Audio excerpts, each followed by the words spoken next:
Emma Carlson, âgée de 14 ans, n'est pas rentrée chez elle après son entraînement de cyclisme du soir. Le dernier appel d'elle est arrivé exactement à 21h56, 78 minutes plus tard. Sa mère, Susan Carlson, déclare officiellement à la police « Emma a disparu ». C'est ainsi qu'a commencé l'une des histoires les plus embrouillées de la petite ville de Somerville. 2 jours plus tard, des bénévoles découvrent le vélo d'Emma.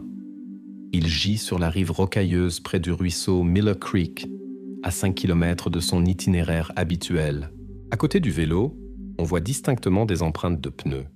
Goodyear Wrangler, taille 255 sur 70 R16, profil hivernal très marqué, largeur de voie, exactement 255 mm.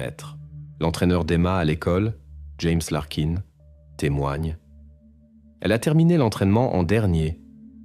Elle est partie vers 22h05. Il faisait sombre dehors. Les réverbères étaient éteints. J'ai vérifié la porte du gymnase et je suis parti aussi. Sa voix est incertaine. Son regard se détourne. Il ne dit manifestement pas tout ce qu'il sait.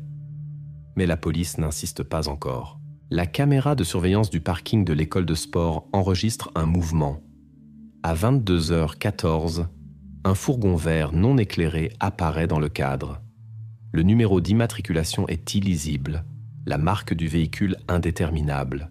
On sait seulement qu'à ce moment-là, il n'aurait pas dû y avoir de voiture dans ce secteur. Mark Wheeler, le pompiste local de la station-service à la sortie de la ville. Le seul propriétaire à Somerville d'un fourgon vert Ford Econoline, utilisant précisément des pneus Goodyear Wrangler de cette dimension. Les policiers examinent sa voiture. Elle est parfaitement propre, récemment lavée. La bande de roulement des pneus est usée à 70%. Aux questions, Wheeler répond brièvement, sans émotion. « J'étais à la maison. La voiture est toujours dans la cour pour la nuit.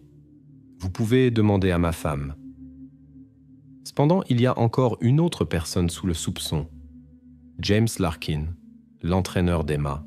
La police vérifie les documents financiers. Larkin a de graves dettes. Les créanciers exigent des remboursements. Les comptes sont saisis par la justice. Un motif apparaît. Les difficultés financières et le stress ont pu conduire à un comportement imprévisible. Le 3e jour, la police obtient un mandat de perquisition pour la maison de James Larkin. Dans le débarras, ils trouvent un casque de vélo bleu clair. C'était exactement de cette couleur le casque qu'Emma Carlson portait le jour de sa disparition. Larkin est stupéfait. Il pâlit et déclare que c'est une erreur.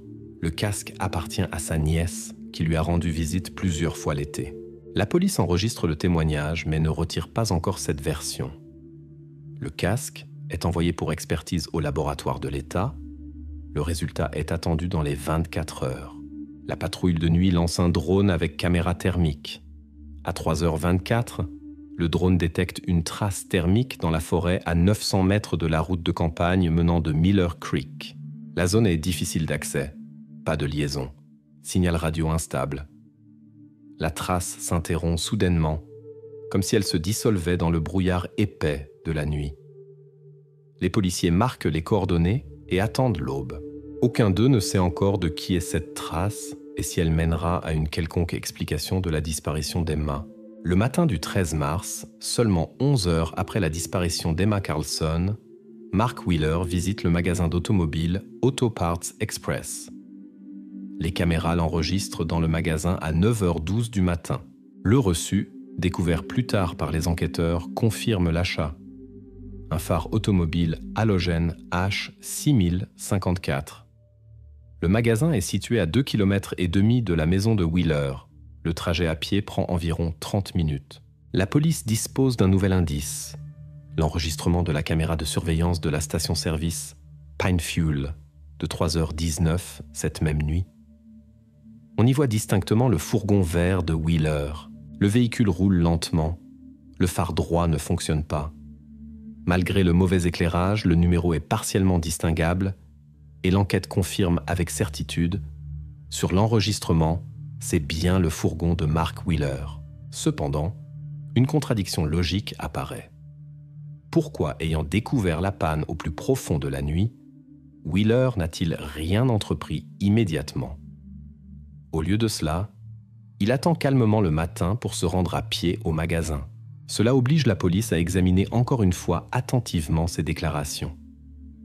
Les enquêteurs convoquent Wheeler pour un interrogatoire supplémentaire. Il se comporte calmement, sa voix ne trahit aucune agitation. À la question directe sur la panne, il répond immédiatement qu'il était allé chercher du bois le soir du 12 mars à l'entrepôt Greenwood Logs.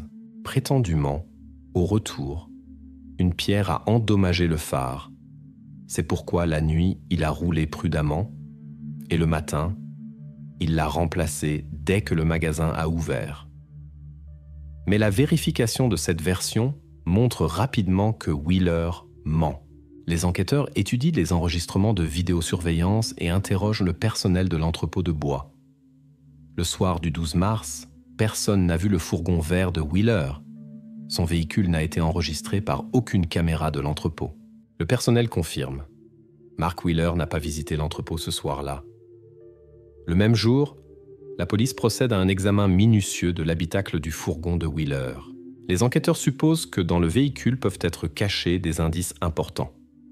Cependant, les tests biologiques montrent un résultat négatif. Aucune trace indiquant des actes violents ou une lutte n'a été trouvée. L'habitacle est parfaitement propre. Les enquêteurs l'enregistrent, mais ne se hâtent pas de tirer des conclusions définitives. La police communique parallèlement avec les voisins et connaissances de Wheeler. La veuve Caroline Jennings, une femme âgée vivant en face, le caractérise comme une personne renfermée et très silencieuse. Elle raconte qu'après la mort de son épouse il y a 3 ans, Wheeler a sensiblement changé. Il est devenu taciturne et a presque cessé de sortir de chez lui, sauf pour le travail et de rares déplacements pour affaires. La voisine n'avait rien remarqué de suspect dans son comportement. L'enquête revient au principal indice, les pneus du fourgon. Les experts procèdent à une comparaison détaillée des sculptures des pneus de Wheeler avec les empreintes trouvées près du ruisseau Miller Creek, où le vélo d'Emma a été découvert. Le résultat de l'analyse provoque la perplexité des enquêteurs. La profondeur des sculptures sur le fourgon diffère des traces sur les lieux de l'incident d'exactement 0,8 mm. Cette différence significative indique que les pneus qui ont laissé l'empreinte près du ruisseau étaient beaucoup plus neufs ou moins usés. Peut-être Wheeler a-t-il remplacé les pneus après l'incident, bien qu'il n'y ait pas encore de preuves formelles de cela. Les faits confirment. Wheeler cache quelque chose d'important lié à cette nuit. La police est obligée de garder ses distances et de continuer l'observation. Mark Wheeler reste le principal suspect, bien que les motifs directs pour son arrestation soient toujours insuffisants. La police retourne vers la famille d'Emma Carlson pour clarifier les circonstances des derniers jours avant la disparition. Lors du 2e interrogatoire, la mère d'Emma, Susan Carlson, se comporte visiblement plus nerveusement qu'auparavant. Elle reconnaît à contre-cœur qu'entre Emma et l'entraîneur Larkin, il y a effectivement eu un conflit peu avant sa disparition. Susan explique son silence par le fait qu'elle considérait cette dispute comme un moment de travail habituel, ne méritant pas l'attention de la police. Selon les déclarations de la mère, Emma s'est plainte plusieurs fois des horaires d'entraînement non normalisés, des séances tardives et de la charge excessive. Mais Suzanne n'a jamais supposé que cela pourrait avoir un quelconque rapport avec la disparition de sa fille. Les enquêteurs enregistrent ces déclarations, remarquant les incohérences avec les interrogatoires précédents. Pour clarifier davantage la situation, la police saisit la correspondance d'Emma du chat scolaire. Dans l'un des messages personnels à sa proche amie 2 jours avant la disparition, Emma écrit qu'elle s'inquiète et ne veut pas se ridiculiser devant Larkin. Emma ne communique aucun détail sur les causes de cette préoccupation, mais le fait d'une tension cachée devient évident pour la police. Parallèlement à cela, dans le processus de vérification des opérations financières d'Emma, les détectives trouvent un virement d'argent étrange effectué par l'entraîneur James Larkin sur le compte d'Emma via le système PayPal. Le montant du virement, $120. Dans la note, il est indiqué « Nutrition sportive ». La police convoque immédiatement Larkin pour un nouvel interrogatoire. James Larkin, lors de l'interrogatoire, explique le virement simplement. Il aurait soi-disant remplacé à Emma les pédales cassées sur le vélo et lui a transféré l'argent pour qu'elle puisse elle-même commander la nutrition sportive appropriée sur Internet. Sa version semble logique. Cependant, l'expertise du vélo qui a été trouvée près du ruisseau Miller Creek montre que les pédales étaient absolument intactes et n'avaient aucun dommage au moment de la découverte. Larkin ment manifestement encore. La nouvelle du virement d'argent et de la perquisition dans la maison de Larkin filtre rapidement dans la presse. Le journal local publie un article sous le titre retentissant « L'entraîneur maniaque », faisant manifestement allusion au motif sombre de son comportement. La police est obligée de saisir d'urgence et d'étudier l'ordinateur portable de Larkin. Les médias exigent l'arrestation rapide de l'entraîneur. Cependant, les enquêteurs sont prudents. Aucune information réellement compromettante dans l'ordinateur portable de Larkin n'a été découverte. Les données personnelles, correspondances et même l'historique du navigateur ne contiennent rien de suspect. Parallèlement, le groupe d'enquête demande et étudie des données supplémentaires des caméras de surveillance du complexe sportif. Un indice important devient l'enregistrement de la nuit de la disparition d'Emma. À 23h50, la caméra enregistre distinctement Larkin fermant le gymnase à clé. Parallèlement, la police demande les données GPS logistiques du service local de livraison de produits, dont la voiture est arrivée dans la maison voisine à 23h55. Le chauffeur du service confirme la présence de l'entraîneur sur le parking près de la salle exactement jusqu'à minuit. L'alibi de Larkin s'avère en béton. Ainsi, malgré les soupçons et la résonance publique, la version de l'implication de l'entraîneur James Larkin dans la disparition d'Emma Carlson s'effondre définitivement. Les enquêteurs ferment officiellement la ligne d'enquête liée à l'entraîneur, la marquant comme fausse. Cependant, cela ouvre de nouvelles questions concernant les motifs de la famille Carlson. Pourquoi ont-ils jugé inutile de mentionner immédiatement l'important conflit de leur fille avec l'entraîneur ? L'enquête note l'étrange retenue des parents, fixant que leur comportement nécessite maintenant une vérification séparée. La police se tourne à nouveau vers la direction principale de l'enquête, vers le fourgon vert de Mark Wheeler et vers l'énigme de ses pneus. Les nouvelles données sur l'état des pneumatiques deviennent prioritaires, car c'est le seul indice réel reliant le lieu de découverte du vélo d'Emma à un véhicule concret. Les enquêteurs sont prudents. Maintenant, l'enquête se concentre sur les détails techniques. Le fourgon de Wheeler reste sous l'observation attentive de la police, et tout changement dans son comportement et ses habitudes sont enregistrés particulièrement soigneusement. Ainsi, l'enquête se débarrasse progressivement des fausses pistes et se rapproche de la solution. James Larkin sort du cercle des suspects et Mark Wheeler se retrouve à nouveau le candidat principal et unique réel au rôle de figure clé de cette histoire embrouillée. Le 27 avril, le commissariat de police reçoit un message inhabituel de la compagnie énergétique locale. Selon le graphique de consommation d'énergie, une ligne depuis longtemps déconnectée, menant à un pavillon de chasse abandonné dans le massif forestier près de l'autoroute numéro 12, commence soudainement à démontrer une charge constante. La dernière fois que le pavillon a été activement utilisé, c'était en 2014. Maintenant, il n'y a plus de propriétaires officiels ou de locataires depuis de nombreuses années. Selon le rapport, exactement le 14 avril, à 2h38 de la nuit, la charge sur la ligne a brusquement augmenté à 3,8 kW et se maintient stablement à ce niveau. L'équipe de maîtres, envoyée par les énergéticiens pour vérification, découvre des étrangetés. Au transformateur numéro 412 est connecté artisanalement un nouveau câble à 3 fils qui s'étend vers le vieux pavillon à travers la forêt. Lors de l'examen extérieur, les techniciens ne trouvent pas de dommages. Mais l'état de la connexion ne correspond manifestement pas aux standards. Les enquêteurs arrivés sur place remarquent immédiatement des détails suspects. Sur le perron du pavillon traîne une épaisse chaîne, manifestement coupée récemment. Les traces de coupe-boulons sont fraîches. Le métal n'a pas eu le temps de ternir par l'humidité. Autour, il n'y a pas de signes évidents de vie, mais près de la porte d'entrée, on remarque distinctement des traces d'activité récente. Herbes foulées, empreintes de chaussures qu'on ne peut pas encore identifier précisément. Pour une certitude complète, la police procède à une vérification supplémentaire du territoire. Les experts prennent des échantillons du puits situé à seulement 15 mètres de la construction. L'analyse de laboratoire montre des signes évidents d'utilisation récente de l'eau. La haute teneur en substances lavantes indique que quelqu'un utilisait régulièrement le puits, effectuant récemment un traitement sanitaire de quelque chose à l'intérieur du pavillon. Le technicien qui entretient la ligne électrique émet l'hypothèse que le pavillon aurait pu être occupé par des braconniers ou des habitants locaux pour y installer un congélateur pour conserver le gibier. Cependant, cette version semble douteuse, compte tenu de la stabilité et de la durée de la charge électrique, ainsi que de l'absence d'autres traces caractéristiques de l'activité de braconnage.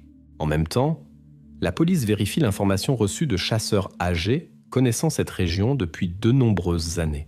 Ils rapportent ce qu'ils ont vu auparavant près du pavillon des adolescents, qui organisaient là des rencontres et des jeux avec de l'électronique. Selon leur dire, c'était un des cyberpunks locaux, passionnés de techniques et de jeux de survie. Mais la vérification opérationnelle de cette version révèle rapidement sa non-fondation. Aucun des adolescents précédemment remarqués dans la forêt ne peut être lié à l'incident actuel. La police marque officiellement cette direction comme fausse piste et la ferme. Une découverte importante devient le témoignage d'un des voisins de Mark Wheeler. Dans sa conversation avec la police, il se souvient que Wheeler a participé il y a de nombreuses années à la réparation des lignes électriques locales.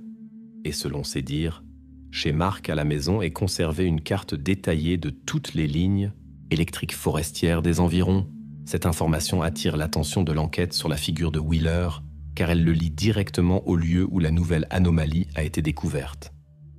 La police décide d'ouvrir les portes du pavillon pour procéder à l'examen.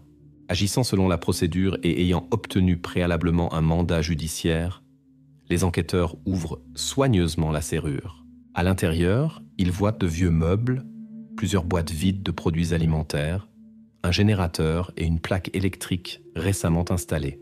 L'examen du local se passe rapidement, mais silencieusement et sans hâte, jusqu'à ce qu'un des policiers remarque un bruit étrange, à peine perceptible, mais distinct coup sourd provenant de derrière le mur en bois. Il arrête immédiatement le groupe d'un geste, indiquant la source du bruit. Dans le pavillon, quelqu'un se trouve manifestement, cette personne est vivante et tente d'attirer l'attention.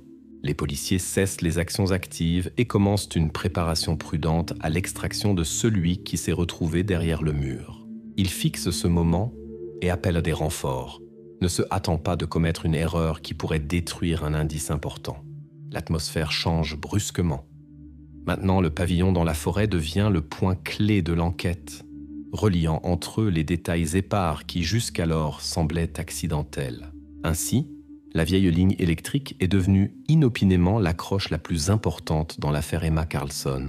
L'enquête est certaine qu'elle se trouve littéralement à un pas d'établir la liaison définitive entre ce lieu et le principal suspect, Mark Wheeler. Maintenant, la police est obligée d'établir à quel point sont fortement liés entre eux tous les indices trouvés, et si ce vieux pavillon de chasse pourra révéler le secret de la disparition d'Emma. À l'intérieur du pavillon de chasse, la police trouve Emma Carlson. Elle est vivante, épuisée, enchaînée à un tuyau de chauffage. À côté, sur le plancher en bois, gît une boîte avec un nouveau phare droit halogène H6054. Celui-là même que Mark Wheeler a acheté le 13 mars au matin. Le reçu du magasin d'automobile correspond au numéro de série du phare. L'expertise criminalistique des pneus du fourgon de Wheeler a définitivement confirmé que c'est précisément son véhicule qui se trouvait la nuit de la disparition près du ruisseau Miller Creek. La différence de profondeur de sculpture de 0,8 mm, qui troublait auparavant les enquêteurs, a été expliquée par l'usure naturelle des pneus pendant 6 semaines de conduite régulière. Les voisins confirment que Wheeler changeait annuellement les roues sur son fourgon avant la saison hivernale, et les anciens jeux étaient à conserver chez lui dans le garage. Ces pneumatiques, selon les résultats de comparaison des empreintes, correspondent parfaitement. L'indice clé, le phare droit.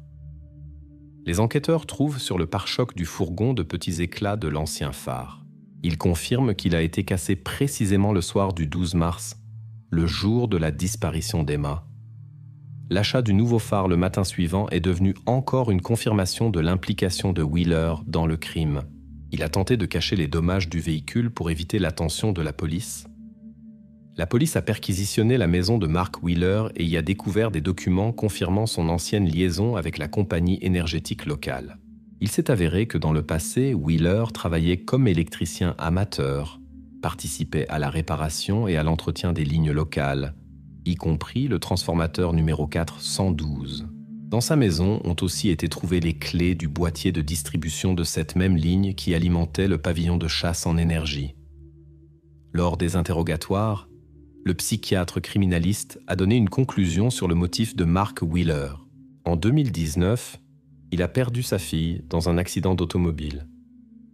Après la tragédie, Wheeler ne s'est jamais remis psychologiquement. L'expertise a révélé chez lui une tendance pathologique à remplacer la fille perdue par une autre figure d'âge analogue. C'est précisément cela qui a servi de raison pour laquelle il a choisi Emma. L'expertise judiciaire a confirmé cette hypothèse par une phrase du rapport médical « Besoin pathologique d'objets de substitution ». Après l'arrestation et le placement en cellule de détention préventive, Mark Wheeler tente de se suicider en se coupant les veines avec un rasoir jetable. Le personnel médical réagit rapidement et la tentative s'avère infructueuse. Au tribunal, cet incident n'est pas pris en compte comme circonstance atténuante. Wheeler comparaît devant le tribunal pleinement conscient de la gravité de son acte.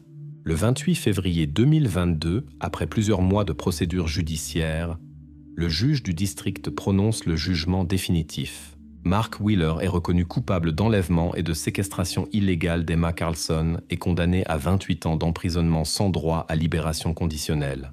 Emma Carlson, au moment du prononcé du jugement, se trouve dans un état stable sous surveillance médicale. Les rapports médicaux fixent brièvement état physique et psychologique stable, rééducation thérapeutique en cours. Emma ne fait aucune déclaration publique, la famille évite les contacts avec la presse. Dans des circonstances mystérieuses, la fille d'une famille américaine disparut sans laisser de traces de leur domicile tard dans la nuit. Les forces de l'ordre entamèrent immédiatement les recherches, qui les menèrent bientôt à une série de découvertes surprenantes et imprévisibles. Après avoir résolu l'énigme de la disparition, les enquêteurs se trouvèrent confrontés à un nouvel ensemble de questions troublantes qui approfondirent encore davantage le mystère. Rowan Ford, né le 11 avril 1998 à San Diego, en Californie, déménagea avec sa mère au Missouri, dans la petite ville accueillante de Stella, peu après le divorce de ses parents. Dans son nouveau foyer, la mère rencontra David, ce qui aboutit à un nouveau mariage et à l'expansion de la famille avec des enfants du premier mariage et une fille née en commun. Ainsi, Rowan obtint 4 frères et sœurs avec lesquels elle entretenait une relation cordiale et amicale. La majeure partie de son enfance, la fillette la passa à l'extérieur, explorant les environs de la ville à vélo, profitant de la natation et se consacrant au dessin. Elle participait aussi activement à l'école du dimanche de l'église locale, où elle aidait les autres enfants et arrivait toujours la première. À 9 ans, en novembre 2007, Rowan montrait déjà un haut degré d'indépendance en raison des horaires de travail de sa mère, qui travaillait la nuit dans un magasin local, et de l'occupation de son beau-père, qui travaillait le jour à la ferme. Ce jour-là, le 2 novembre, elle était seule à la maison. Sa mère était partie travailler et le beau-fils était encore au travail à la ferme. Le matin, quand Colleen rentra du travail de nuit vers 9 h, elle remarqua l'absence de sa fille dans la chambre. À sa question à son mari sur où était Rowan, il expliqua que la fille avait décidé de passer la nuit chez une amie et qu'il lui avait donné sa permission. En raison de la petite taille de leur ville, il n'avait pas jugé nécessaire de demander exactement chez qui. Inquiète, Colleen décida de vérifier auprès des amis de Rowan. Après avoir parcouru quelques rues de la petite ville, elle réalisa que son inquiétude était justifiée. Aucune des amies n'avait vu Rowan cette nuit-là. Après des recherches infructueuses dans toute la ville, Colleen insista pour informer la police. La réaction du shérif fut immédiate. Il commença par une visite à la famille pour interroger David, qui avait vu Rowan pour la dernière fois. L'homme partagea que dans l'après-midi, après le travail à la ferme, il était rentré chez lui avec son collègue Christopher et une connaissance, Layton où ils avaient joué au billard et pris quelques verres. Après que les amis eurent acheté tout le nécessaire pour leur rencontre au magasin local, 3 d'entre eux se dirigèrent vers la maison de l'un d'eux, où ils passèrent plusieurs heures dans une atmosphère agréable. Quand il fit nuit, Christopher exprima le désir de retourner chez lui dans la ville voisine, où il vivait dans une caravane, et invita Ethan et David à continuer la soirée chez lui. David, après s'être assuré que sa belle-fille Rowan dormait profondément, accepta et partit avec eux. En chemin, ils s'arrêtèrent pour acheter de l'alcool supplémentaire et passèrent le reste de la soirée dans la caravane de Christopher. 1 heure plus tard, David demanda à Ethan de le ramener. Pour éviter une rencontre avec la police en raison de son état après la consommation d'alcool, Ethan choisit des rues moins fréquentées. À la maison, David s'endormit presque immédiatement, mais fut bientôt réveillé par Rowan, qui demandait la permission de passer la nuit chez une amie. Sans réfléchir longtemps, il accepta et se rendormit. La police accueillit cette histoire avec scepticisme, particulièrement la décision de laisser la fillette partir la nuit sans poser d'autres questions sur sa destination. Le shérif soupçonnait que David pourrait être impliqué d'une manière ou d'une autre dans la disparition de Rowan, bien qu'il n'y ait pas de preuves solides à cet effet. Toute la journée et tard dans la nuit, la police, avec les habitants de la ville et des communautés environnantes, organisa une opération de recherche pour la disparue Rowan. Dans la petite ville de Stella, qui ne compte qu'environ 150 âmes, la nouvelle de sa disparition se répandit comme l'éclair, étant donné la connexion étroite de la famille avec la communauté. Normalement, les enfants jouaient ici sans souci dans les rues, mais la disparition inexplicable remplit les cœurs des habitants d'inquiétude et de peur. Les premières 24 heures de recherche se terminèrent sans aucun indice ou trace de Rowan. Le jour suivant, le 4 novembre, les enquêteurs voyagèrent dans une ville voisine pour rencontrer Christopher, qui confirma l'alibi de David, mais rapporta qu'il n'avait pas eu de contact avec son ami depuis la disparition de la fillette. Cela mena à l'expansion de l'opération de recherche et à l'implication d'encore plus de volontaires. Cependant, aucune trace de Rowan ne fut trouvée. Le matin suivant fut marqué par la participation d'agents du FBI qui travaillaient activement sur diverses hypothèses concernant l'incident. Des doutes furent exprimés concernant les déclarations du beau-père de Rowan, car sa version des événements semblait incroyable. Toutes les amies de Rowan furent interrogées, ce qui confirma que la fillette n'était pas avec elle. Des interrogatoires répétés de David menèrent à des changements dans ses déclarations, ce qui intensifia les soupçons contre lui et les efforts pour résoudre l'affaire. Dans la même nuit où la fillette disparut, cette personne donna des informations contradictoires sur son absence. Il mentionna aussi que la fillette avait possiblement décidé d'aller seule chez une amie sans lui demander la permission et quitta l'appartement sans qu'il le sache. Au cours de l'enquête, il fut découvert qu'il avait emprunté la voiture de sa mère ce soir-là, ce qui n'avait pas été précédemment communiqué à l'enquête. Les enquêteurs décidèrent alors de confisquer à la fois son pick-up personnel et la voiture de la mère pour une inspection détaillée, mais aucune trace de crime ne fut trouvée.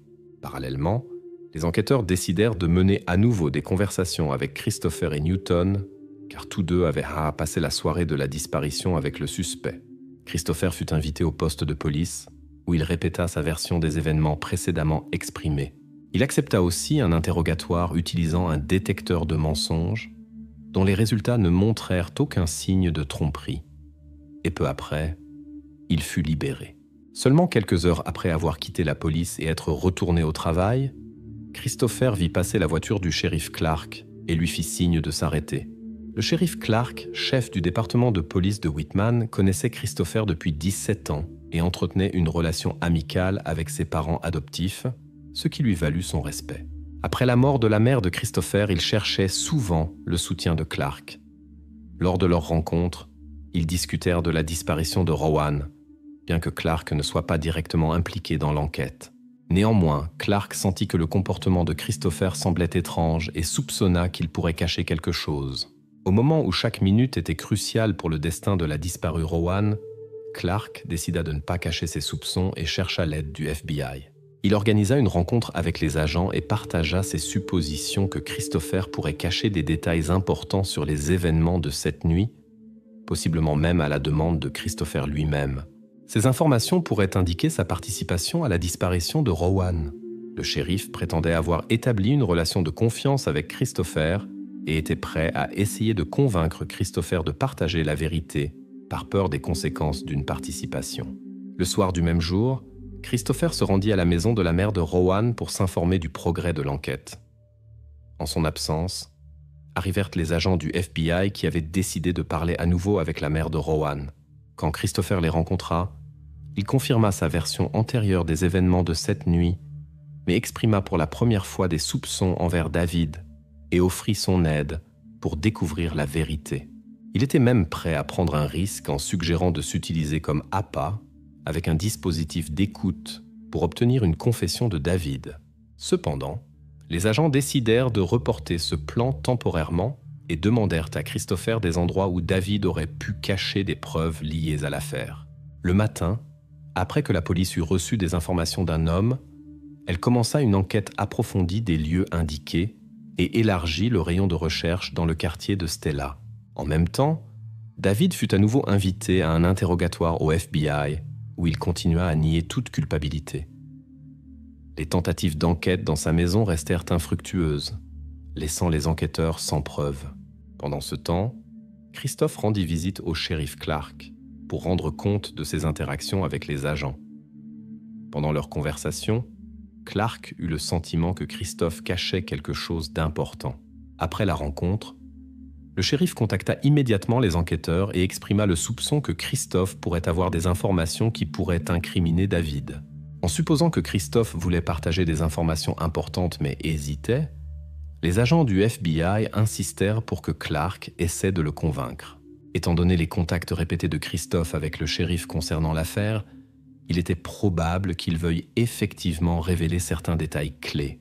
Le 7 novembre, Christophe fut à nouveau invité au poste de police pour obtenir son consentement à fouiller le coffre-fort dans la maison de David, où Christophe vivait temporairement après avoir perdu son propre foyer et où ses effets personnels étaient encore conservés. Christophe accepta sans objection la fouille de sa remorque et de sa voiture, fournit un échantillon d'ADN et répondit à nouveau aux questions des enquêteurs. Lorsque les enquêteurs décidèrent d'examiner de plus près les événements de cette nuit-là et demandèrent à Christopher de confirmer la version présentée par David, la situation prit un tournant inattendu. Christopher révéla que le récit de son ami n'était pas exact, ce qui poussa les enquêteurs à être encore plus déterminés à clarifier les vraies circonstances. La pression des forces de l'ordre ne fit qu'éloigner davantage Christopher, l'amenant à se défendre et à refuser toute communication supplémentaire sous la menace d'une accusation pour la disparition de Rowan. La réunion fut interrompue et Christopher quitta le poste de police. Il se rendit chez le shérif Clark ce soir-là même, se plaignit du traitement injuste de la part des enquêteurs et envisagea la possibilité de chercher une assistance juridique. Le shérif, reconnaissant son droit à un avocat, lui conseilla néanmoins de comprendre les motifs de l'enquête et de continuer à soutenir la recherche de Rowan. Christopher expliqua qu'il n'était plus disposé à coopérer avec les enquêteurs et préférait communiquer exclusivement avec Clark. Au cours de leur conversation, Christopher, sous la pression persistante du shérif, ne put retenir ses larmes, avoua son affection pour Rowan et nia toute pensée de lui faire du mal.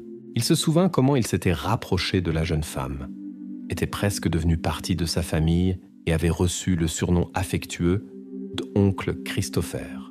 Le shérif, percevant son état émotionnel, essaya de convaincre l'homme de révéler tout ce qu'il savait sur les événements. Au moment où Christopher donnait son explication, des visiteurs entrèrent au poste de police et distrayèrent le shérif Clark de la conversation. Clark se consacra aux visiteurs et pendant ce temps, Christopher quitta le bâtiment sans être remarqué, sans révéler les informations qu'il avait l'intention de divulguer. Le shérif, reconnaissant l'ampleur de la situation, contacta immédiatement le FBI pour rapporter ce qui s'était passé. Il avertit que Christopher était au bord, prêt à tout révéler, mais que toute pression pourrait l'amener à se retirer de toute coopération supplémentaire et à engager un avocat à la place. C'est pourquoi Clark suggéra de lui donner du temps pour réfléchir, ce avec quoi les agents furent d'accord. La recherche continua le lendemain sans interruption, mais Rowan ne fut pas trouvé. Tout changea le 9 novembre.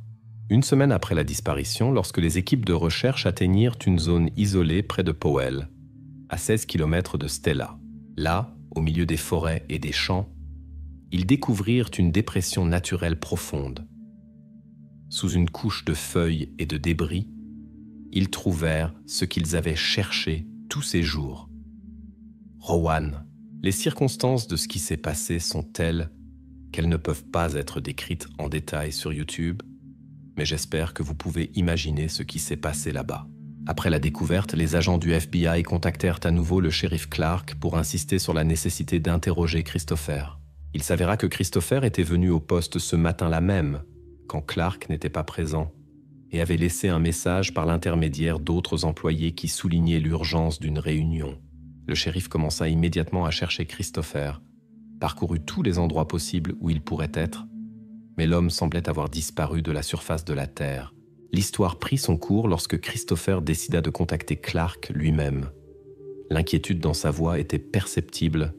Il parla de la possibilité que quelqu'un le suive, en décrivant ses dernières promenades à travers la ville, qui est écho des tentatives de libérer son esprit des pensées. Christopher mentionna une voiture argentée qui semblait le suivre constamment. Le shérif Clark l'assura qu'il ne connaissait rien d'une telle surveillance et suggéra une réunion pour discuter de l'affaire. À la réunion, Christopher semblait extrêmement tendu et exprima la crainte qu'il puisse être connecté d'une manière ou d'une autre à la disparition de Rowan et que quelqu'un veuille se venger de lui pour cela. Clark suggéra d'aller au poste pour discuter de l'affaire plus en détail, soulignant que la situation s'était intensifiée et que Christopher devrait communiquer tout ce qu'il savait. Devant le poste, Christopher fut à nouveau submergé par les émotions, mais insista sur le fait qu'il ne voulait pas parler dans un environnement si peuplé. Il suggéra d'aller dans un endroit plus isolé et mentionna un pont peu connu près de la ville. Après s'être mis d'accord, ils se dirigèrent là-bas. Une fois arrivé à destination, Christopher tendit de manière inattendue ses mains vers Clark et lui offrit de lui mettre des menottes. Le shérif était confus et répondit que ce n'était pas nécessaire. Alors Christopher remarqua mystérieusement « Après mes paroles, tu le verras différemment ?» Et il commença à raconter, répétant d'abord ce que la police savait déjà. Cette nuit-là, Christopher se détendait avec Ben et David dans la remorque. Ils continuèrent à célébrer et à boire. Quand il fut temps de rentrer à la maison, David lui demanda de le déposer. Ils décidèrent d'utiliser les chemins de campagne pour éviter de rencontrer la police et se mirent en route. L'histoire que Christopher raconta plus tard au shérif le choqua et le laissa perplexe. Christopher confessa que cette nuit-là, il avait ressenti le désir terrifiant de faire quelque chose d'impardonnable à Rowan. Je ne peux pas en parler sur YouTube, mais vous devez comprendre par vous-même ce qu'il voulait exactement faire. Christopher, sachant que ses amis seraient absents pendant un moment, choisit une route plus courte par la route principale et arriva en premier à la maison de David. Silencieusement, il se glissa dans la chambre de Rowan, prit la fille avec précaution pour qu'elle ne se réveille pas et partit avec elle dans sa remorque. Pendant ses actions, il n'alluma pas la lumière et essaya de passer inaperçu. Après que Christopher eut fait l'irréversible, il prévoyait de ramener Rowan à la maison et de disparaître. Mais les plans changèrent quand elle vit son visage sous la lumière brillante de la lune. En panique d'être reconnu, Christopher décida qu'il devait effacer les traces du crime de telle manière que personne, y compris Rowan, ne connaisse la vérité. Finalement, il prit une décision qui ne pouvait plus être annulée et fit quelque chose dont je ne peux pas non plus parler ici. Veuillez comprendre. Mais j'essaie d'expliquer tout de la manière la plus compréhensible possible. Assis dans la voiture après tout ce qui s'était passé, Christopher pensa à des moyens de se débarrasser de toutes les preuves et indices. Sa première pensée fut de détruire toutes les preuves en les jetant du pont où il avait rencontré le shérif Clark pour la dernière fois. Christophe s'est rendu compte que son plan original serait rapidement découvert. Il a conduit à travers le district, réfléchissant aux alternatives et a bientôt trouvé un nouveau plan. Près de la ville suivante, il y avait un grand puits. Il s'y est dirigé pour se débarrasser des preuves, mais il n'a pas réussi à couvrir le puits avec des branches. Elles tombaient simplement vers le bas à cause de leur taille énorme. Quand il est rentré chez lui, Christophe a remarqué des traces sur ses affaires. Il a également dû se débarrasser d'autres objets compromettants et de la corde qui avait été utilisée lors de l'acte. Il a tout rassemblé dans un grand tonneau métallique pour le brûler. Cependant, il s'est rendu compte qu'un feu ouvert pourrait attirer une attention indésirable. Finalement, il a traîné le tonneau dans la grange et l'a allumé là. Le shérif Clark était troublé par ces événements. Tout le temps, il avait considéré David comme le coupable et n'avait vu Christophe que comme un témoin qui retenait des informations. Découvrir que quelqu'un qu'il connaissait depuis presque 20 ans pourrait faire une chose pareille était un choc pour le shérif. Christophe, qui a 3 enfants d'un divorce, avait toujours semblé être un citoyen respectueux de la loi. Mais la véritable image des actions de Christophe a détruit cette impression. Après avoir raconté son histoire, Christophe a accepté volontairement d'aller au poste de police et le shérif n'a même pas jugé nécessaire de lui mettre les menottes. Cependant, après avoir répété sa confession devant les agents du FBI, il a été arrêté. Pendant que Christophe exprimait sa volonté de permettre une perquisition de sa maison mobile et de sa voiture, il a terminé sa déclaration en regrettant ce qui s'était passé et en mentionnant qu'il avait passé les jours suivants à pleurer. Les enquêteurs, réfléchissant à sa confession, ont alors décidé de rencontrer David et de l'informer de la confession de Christophe. Ils étaient préoccupés par le comportement étrange de l'homme et l'incohérence de ses déclarations, ce qui a fait naître le soupçon qu'il pourrait cacher les actions de son ami. Mais le prochain tournant des événements était encore plus surprenant. Après l'interrogatoire, David a soudainement changé son histoire sur les événements. Il a affirmé que quand il est rentré à la maison cette nuit-là, il a découvert la disparition de Rowan de sa chambre et a immédiatement soupçonné que Christophe aurait pu l'emmener. Avec la voiture de sa mère, il a conduit jusqu'à la maison de Christophe et a été témoin de ce qui se passait. Au lieu d'essayer de sauver Rowan, David a décidé de se joindre à Christophe et de l'aider ensuite à cacher les traces du crime. Il en a conclu que sa conscience s'était d'une manière ou d'une autre déconnectée à ce moment-là et qu'il ne pouvait se souvenir de rien de ce qui s'était passé dans les jours suivants. Les enquêteurs, troublés par ce développement, se sont à nouveau tournés vers Christophe pour demander des explications sur les déclarations de David. Cependant, Christophe a insisté sur le fait que David n'était pas impliqué dans les événements et que tout s'était passé exactement comme il l'avait décrit à l'origine. Cela a encore plus troublé les enquêteurs, mais l'histoire de Christophe correspondait complètement aux preuves trouvées. Les déclarations de Christophe ont été confirmées par les résultats de l'examen médical, ce qui a contribué à clarifier l'enquête. En examinant le terrain près de la caravane, les enquêteurs ont découvert un tonneau plein de cendres et dans la voiture, ils ont remarqué des cheveux humains. Bien qu'ils ne soient pas Pompesson-Essen, ils ne soient pas complètement sûrs de quelle version des événements était la bonne, les accusés ont fait des confessions qui ont permis d'arrêter David et de transférer l'affaire aux tribunaux. Pendant le procès, Christophe a tenté de contester l'utilisation de ces déclarations, prétendant qu'il n'avait pas compris leur utilisation possible contre lui et que ses droits avaient été violés. Cependant, le juge a rejeté ces arguments et a souligné que les déclarations avaient été faites volontairement. Christophe a également cherché la clémence en soulignant son enfance difficile, les changements constants de ses parents biologiques aux parents adoptifs et vice-versa, ce qui avait laissé une impression durable sur sa personnalité. Un expert invité a affirmé que chez Christophe, des signes de retard mental avaient été détectés. Cependant, cela ne l'a pas sauvé d'être condamné à la peine maximale la plus sévère en 2012, 5 ans après l'acte. Les tentatives de faire appel de la sentence n'ont pas été couronnées de succès. La situation avec David était plus compliquée. Il a avoué sa participation à l'acte, mais sa version des événements différait des déclarations de Christophe, ce qui représentait un risque pour l'accusation. Un procès possible contre David pourrait mener à une annulation de la sentence de Christophe et potentiellement libérer les deux, car il n'y avait pas de preuves directes comme l'ADN. Ce risque, l'accusation ne pouvait pas le prendre. Des preuves que David était impliqué dans le crime avec Christophe n'ont jamais été trouvées. L'accusation avait considéré la possibilité de sa participation, mais les preuves n'étaient pas convaincantes. Pour éviter une annulation de la sentence contre Christophe, les procureurs ont fait un compromis avec David. Après avoir plaidé coupable à 2 chefs d'accusation, il a été condamné à 11 ans de prison, dont il n'a purgé que 5. La sentence a causé beaucoup de mécontentement, car beaucoup pensaient que David aurait dû recevoir une peine plus dure pour ses actes. Maintenant, Il est extrêmement improbable qu'il soit à nouveau tenu responsable de cette affaire. Pendant ce temps, Christophe continue de purger sa peine en prison. Fawn Cox, qui vivait avec ses parents et ses sœurs cadettes dans une maison, rentra chez elle un soir après le travail et alla directement dormir dans sa chambre. Le lendemain matin, les membres de la famille découvrirent avec étonnement qu'un incident s'était produit dans sa chambre. Né le 24 mars 1973 à Kansas City, Missouri, Fawn grandit dans une modeste maison à 2 étages avec ses parents et 2 sœurs cadettes, dans un quartier simple.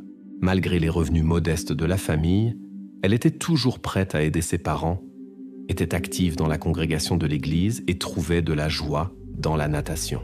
Son désir de soutenir la famille se manifesta lorsqu'à 16 ans, elle commença à travailler dans un parc d'attractions où elle travaillait principalement à la caisse. Au milieu de l'été 1988, Fawn, l'aînée de 3 filles, rentra chez elle après le travail au parc d'attractions local vers 10 heures du soir, le 26 juillet. Sa mère et sa sœur cadette la récupèrent en voiture pour lui épargner le long voyage de retour en transport public. Après son arrivée à la maison, Fawn, fatiguée d'une longue journée de travail, alla directement dormir, prête pour la prochaine journée de travail le matin. Le matin après cette nuit-là, la famille découvrit quelque chose d'inhabituel dans sa chambre. Un incident s'était produit. Personne dans la famille n'avait entendu quoi que ce soit de suspect cette nuit-là. Il fallut 31 ans pour résoudre l'affaire, ce qui fut un tournant complètement inattendu pour tous les impliqués.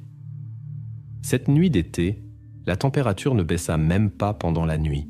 Au rez-de-chaussée, où régnait une agréable fraîcheur grâce à la climatisation, dormaient les parents et Alicia, l'une des sœurs. Leur décision de descendre du 2e étage était motivée par le désir d'échapper à la chaleur insupportable. Amber, la sœur qui n'avait qu'1 an de moins que Fawn, passa cette nuit à l'extérieur de la maison, car elle travaillait comme babysitter dans une famille amie. Ainsi, Fawn resta seule au 2e étage, dans sa chambre. Quand il fut temps de se réveiller, le réveil de Fawn sonna, mais pour une raison quelconque, ne fut pas éteint à l'heure habituelle. Cela incita la sœur cadette et la mère à aller la voir. Elles trouvèrent Fawn allongée dans son lit. Elles appelèrent immédiatement le service d'urgence, mais les médecins déterminèrent qu'il n'y avait plus de salut pour la jeune fille. Les événements qui menèrent à ce dénouement s'étaient évidemment produits plusieurs heures auparavant, comme le confirmèrent les experts médicaux, qui indiquèrent une intervention externe comme cause de l'événement. La police réalisa immédiatement qu'une enquête pleine de difficultés l'attendait. Bien que le crime ait eu lieu dans la maison, où l'on pourrait s'attendre à ce qu'en raison de la mauvaise isolation acoustique, tout bruit réveillerait quelqu'un de la famille, personne n'entendit rien. L'explication était la climatisation bruyante au rez-de-chaussée, qui couvrait tous les autres sons. La seule chose qui brisa le silence de cette nuit fut l'agitation du caniche de la famille, qui se comportait nerveusement et aboyait. Cependant, ce comportement fut attribué à son état, car la chienne était enceinte, et la famille ne lui prêta pas d'attention particulière. Après un examen approfondi de la maison, le lieu de l'incident, les enquêteurs arrivèrent à une série de conclusions importantes. Leur analyse suggéra que le perpétrateur ou un groupe de personnes était entré par une fenêtre du 2e étage à l'arrière de la maison. Près de là, se trouvait une vieille remorque qui offrait un accès facile à l'avant-toit, puis à la fenêtre. Cette fenêtre resta ouverte car il n'y avait pas de climatisation dans la maison, ce qui obligeait les résidents à chercher des moyens de faire face à la chaleur estivale. Dans la chambre qui appartenait à Fawn, les experts découvrirent des preuves clés, y compris quelques mèches courtes de cheveux ainsi que d'autres preuves qui pourraient sembler insignifiantes à première vue. Toutes les découvertes furent envoyées au laboratoire pour analyse. De plus, des objets de valeur disparurent de la maison, y compris plusieurs radios, une console de jeux vidéo et un lecteur de cassettes stéréo. Certains objets furent trouvés au sol près de la maison, ce qui donnait l'impression qu'ils avaient été jetés par la fenêtre pour récupérer les affaires plus tard d'en bas, mais pour une raison quelconque, restèrent là. Les enquêteurs découvrirent également que d'un placard dans une chambre adjacente au 2e étage, divers objets avaient été retirés. Selon eux, Le perpétrateur aurait pu utiliser ce placard comme cachette en attendant que les résidents de la maison s'endorment. Normalement, dans cette chambre dormaient la nuit les sœurs de Fawn. Mais cette nuit-là, elles avaient le coucher ailleurs. C'est pourquoi les objets déplacés passèrent inaperçus. Lors des enquêtes dans l'affaire de Fawn, les enquêteurs tombèrent sur une découverte inhabituelle. Dans sa chambre, fut trouvée une vieille casquette militaire dont l'existence était inconnue de l'entourage de Fawn. Cela amena la police à supposer que le perpétrateur aurait pu laisser accidentellement cet objet sur la scène de crime. Cependant, malgré les nombreuses preuves collectées, il ne fut pas facile de trouver le perpétrateur, car en 1989, la technologie d'analyse ADN n'était pas aussi avancée qu'aujourd'hui, et il n'existait pas de base de données ADN unifiée. L'enquêteur Benjamin Caldwell exprima la supposition que plusieurs personnes pourraient avoir été impliquées dans le crime, qui étaient familières avec la disposition de la maison. Les perpétrateurs devaient savoir comment atteindre le deuxième étage dans l'obscurité en contournant la cour arrière et connaître l'arrangement des chambres dans la maison. La tentative de trouver des témoins qui pourraient éclairer les événements de cette nuit ne fut pas couronnée de succès. Les interrogatoires de voisins, amis et parents de Fawn n'apportèrent pas d'informations significatives qui pourraient aider dans les enquêtes. Une difficulté supplémentaire fut la zone où se trouvait la maison. C'était un quartier plutôt pauvre, connu pour l'activité de divers gangs. Les difficultés à tenir les membres de ces groupes responsables compliquèrent considérablement le travail des enquêteurs. Un mois après l'incident, l'enquête prit soudainement un nouvel élan avec l'apparition d'un témoin. Cette personne partagea avec les enquêteurs des informations sur 3 jeunes qui semblèrent suspects, les désignant comme des perpétrateurs possibles. La particularité de son témoignage résidait dans des détails qui étaient inconnus du grand public et n'avaient pas été publiés par la police, ce qui donnait du poids à ses paroles. En conséquence, 3 jeunes hommes furent arrêtés, y compris un qui était auparavant dans la même école que Fawn. Malgré leur négation de toute connexion avec l'incident, la perquisition dans la maison de l'un des suspects mena à la découverte d'objets qui appartenaient à Fawn. Cette découverte en fit temporairement les figures principales de l'enquête. Cependant, l'enquête rencontra des obstacles. Le témoin retira soudainement ses déclarations originales et termina toute coopération avec la police. De plus, l'analyse de l'ADN et des cheveux trouvés sur la scène de crime ne produisit pas de résultats clairs. La technologie n'était pas encore assez développée pour établir ou exclure une correspondance de 100% avec l'ADN des suspects. C'est pourquoi les résultats restèrent incertains et ne confirmèrent ni la culpabilité ni l'innocence des suspects. Malgré le fait que les résultats du test ADN restèrent incertains, l'équipe d'enquête réussit à obtenir des informations précieuses de l'un des arrêtés. Quand il fut interrogé, il dit que lui et ses amis entrèrent dans la maison cette nuit-là et prirent quelques objets de valeur.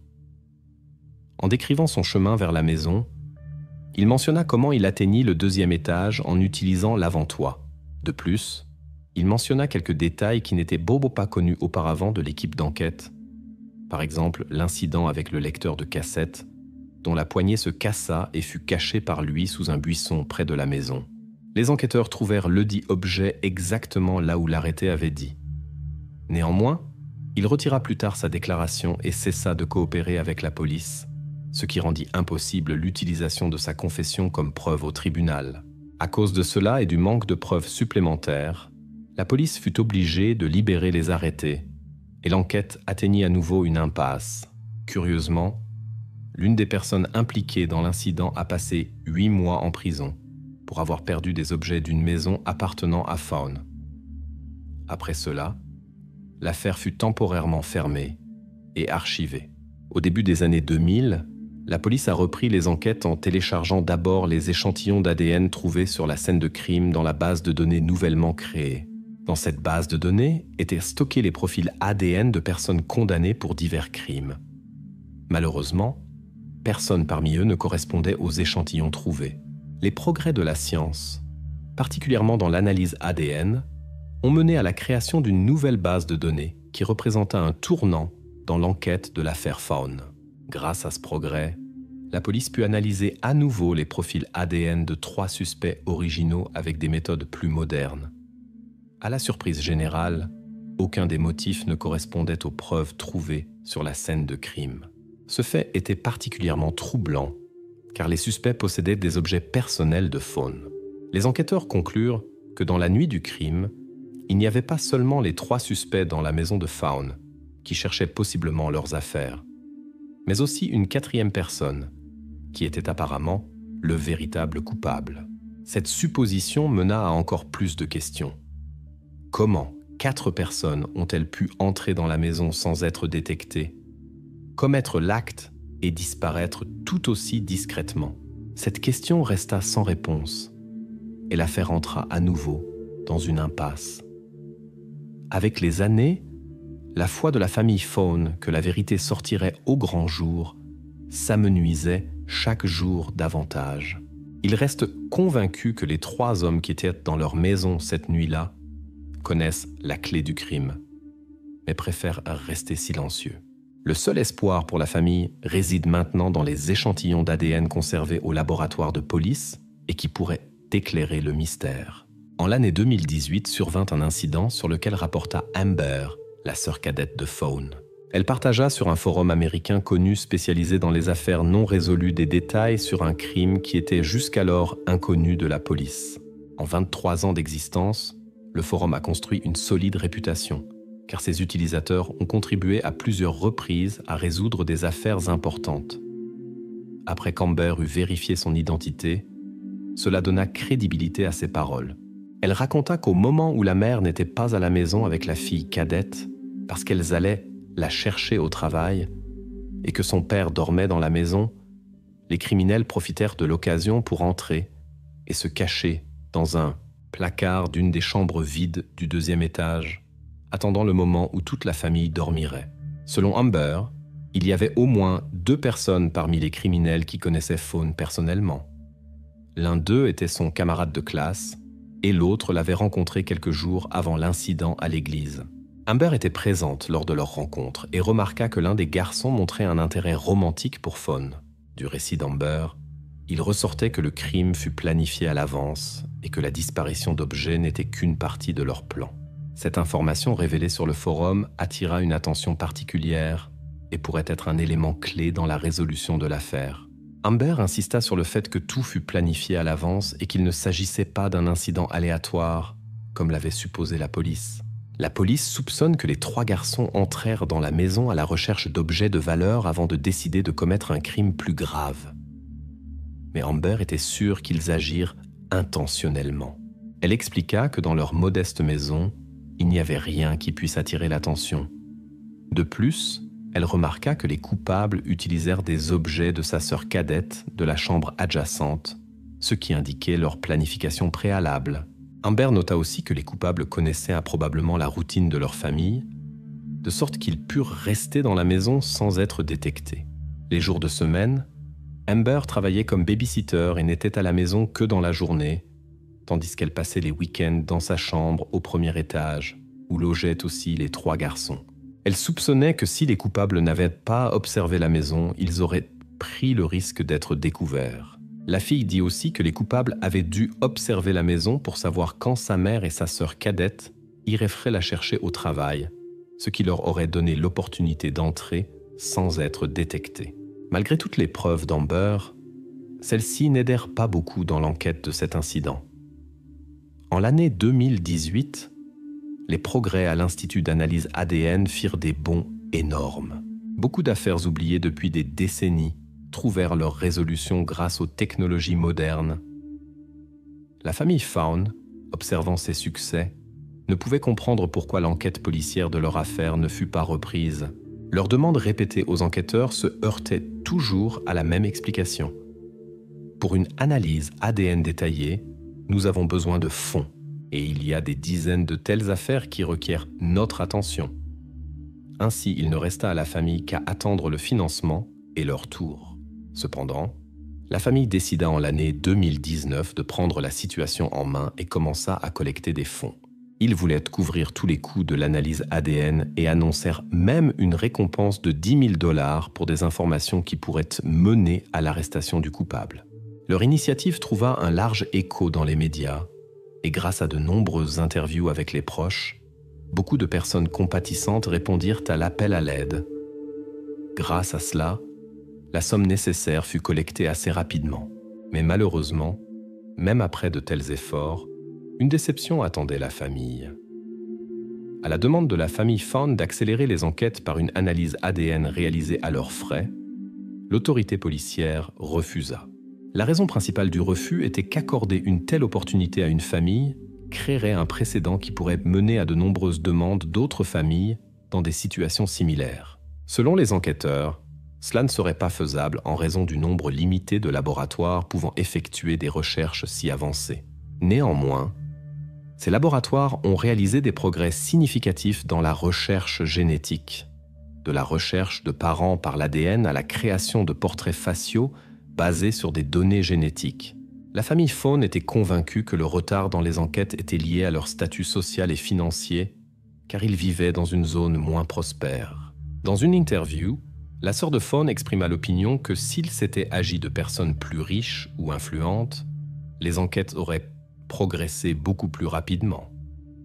Malgré tous les efforts, la famille ne réussit pas à accélérer le processus. Cependant, à la fin de l'année 2020, survint une percée significative dans l'affaire qui fut inattendue pour la famille Fawn. Avec le financement du FBI, les échantillons d'ADN pris dans la chambre de Fawn furent envoyés à un laboratoire spécialisé pour effectuer une analyse approfondie et rechercher d'éventuels parents du propriétaire de l'ADN. Au laboratoire, les scientifiques se concentrèrent sur l'examen d'un matériel génétique spécifique trouvé sur le lieu de l'incident. Jusqu'en novembre 2020, les chercheurs réussirent à déterminer que l'ADN trouvé appartenait à Donald Cox, un cousin au second degré de Fawn, ce qui fut une surprise pour toute la famille. À cette époque, Donald avait 21 ans et personne dans la famille ne soupçonnait qu'il soit impliqué dans quelque crime que ce soit. Cependant, Donald était connu pour son caractère difficile et ses visites régulières en prison pour diverses infractions mineures. Malheureusement, à cette époque, on ne prélevait pas encore d'échantillons d'ADN pour analyse des personnes qui avaient commis de telles infractions, ce qui aurait pu aider à élucider l'affaire plus tôt. Donald a disparu en l'année 2006, mais les circonstances de sa disparition ont éveillé les soupçons de la police. C'est pourquoi un échantillon de son ADN a été conservé. Cependant, les informations sur son ADN n'ont jamais été saisies dans la base de données du FBI, car Donald n'était pas considéré comme suspect dans cette affaire spécifique. Après que les experts aient établi une correspondance de 100% entre les échantillons trouvés sur la scène de crime et les échantillons fournis par la police, la famille a finalement eu des réponses aux questions qu'elle attendait depuis 31 ans. Cette découverte, bien que triste, a apporté de la lumière sur des détails qui étaient restés peu clairs. Il s'est avéré que les 3 suspects originaux étaient effectivement dans la maison cette nuit-là, ce qui expliquait comment ils connaissaient si bien la disposition de la maison et les habitudes de ses habitants. Donald, l'un des suspects, était connu de la famille et la visitait fréquemment. Malgré ces révélations, la police a décidé de clore l'affaire sans porter de nouvelles accusations contre les 3 hommes. La sœur de Fawn a estimé qu'il était inutile de chercher des aveux de leur part, car leur présence dans la maison ne signifiait pas nécessairement une participation au crime. Peut-être le crime a-t-il été commis par Donald après qu'il soit resté seul dans la maison. La police a déterminé que des accusations avaient déjà été portées contre les suspects. Le soupçon prolongé et la condamnation par la société avaient sérieusement affecté leur vie. Un fait intéressant a été connu après la clôture de l'affaire. La police a appris l'existence des suspects par des parents de l'un d'eux qui avaient remarqué chez lui une console de jeux vidéo Nintendo, similaire à celle qui avait disparu de la maison de Fawn. Cette information a été connue par les nouvelles, et tous dans le district étaient informés des événements. Malgré toutes les preuves et soupçons, il n'a pas été possible de prouver la participation des hommes au crime. Néanmoins, les parents de Fawn savent maintenant qui est derrière le crime. Le coupable a été libre pendant 17 ans, sans être tenu responsable de ses actes, et a continué ses contacts avec la famille Fawn jusqu'à ce que son propre style de vie révèle finalement son secret.